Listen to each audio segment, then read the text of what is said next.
જય શ્રી કૃષ્ણ મિત્રો. ભગવાન શ્રી કૃષ્ણના નામ પાછળ એક સુંદર કથા અને આધ્યાત્મિક અર્થ રહેલો છે. ચાલો આપણે જાણીએ ભગવાન શ્રી કૃષ્ણના પ્રસિદ્ધ નામો અને તેમની પાછળ રહેલો અર્થ. 1. ગોપાલ. ગો એટલે ગાય અને પાલ એટલે પાલન કરનાર. ભગવાન શ્રી કૃષ્ણ ગોકુળમાં ગાયો ચરાવતા હતા, તેથી તેમનું નામ ત્યારથી ગોપાલ રાખવામાં આવ્યું. 2. ગોવિંદ. ગાયો, ઇન્દ્રિયો અને સમગ્ર જીવ જગતને આનંદ આપનારને ગોવિંદ કહેવામાં આવે છે. આ નામ ભક્તોને ખૂબ લોકપ્રિય હતું. 3. માખણચોર. બાળપણમાં શ્રી કૃષ્ણ ગોપીઓની ઘરે જઈને માખણ ચોરી કરતા હતા, તેથી તેમનું નામ ત્યારથી માખણચોર પણ કહેવામાં આવે છે. 4. કેશવ. ભગવાન શ્રી કૃષ્ણએ કેસી નામના અસુરનો વધ કર્યો હતો, તેથી ત્યારથી તેમનું નામ કેશવ રાખવામાં આવ્યું. 5. મુરારી.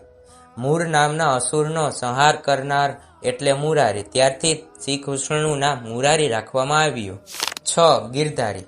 જ્યારે ગોવર્ધન પર્વત પર ભારે વરસાદ હોવાથી ગોકુળવાસીઓને બચાવવા શ્રી કૃષ્ણએ પોતાની નાની આંગળીએથી ગોવર્ધન પર્વત ઉઠાવ્યો હતો, ત્યારથી તેમનું નામ ગિરધારી રાખવામાં આવ્યું. 7. રણછોડરાય. જ્યારે જરાસંધના સતત યુદ્ધના કારણે પોતાના પ્રજાને બચાવવા માટે શ્રી કૃષ્ણએ મથુરા છોડીને દ્વારકા જવાનો નિર્ણય લીધો, ત્યારથી તેમનું નામ રણછોડરાય કહેવામાં આવે છે. 8. દ્વારકાધીશ. દ્વારકાના રાજા અને સ્વામી હોવાથી તેમને દ્વારકાધીશ કહેવામાં આવે છે. 9. યશોદાનંદન. માતા યશોદાના લાડકા પુત્ર હોવાથી તેમને પ્રેમથી યશોદાનંદન પણ કહેવામાં આવે છે. 10. નંદલાલ. નંદ બાવાના પુત્રો હોવાથી શ્રી કૃષ્ણને નંદલાલ પણ કહેવામાં આવે છે. 11. મોહન. જે પોતાના રૂપ, વાણી અને પ્રેમથી સૌને મોહિત કરે છે, તેમને મોહન કહેવામાં આવે છે. 12. શ્યામ. ભગવાન શ્યામ વર્ણ હોવાના કારણે ભક્તો તેમને શ્યામ નામથી પણ યાદ કરે છે. 13. વાસુદેવ.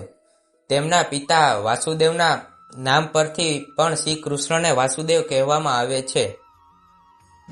14. કાન્હા. આ નામ પ્રેમ અને લાગણીથી બોલવામાં આવે છે. વ્રજભૂમિમાં લોકો કૃષ્ણને કાન્હા કહીને સંબોધતા હતા.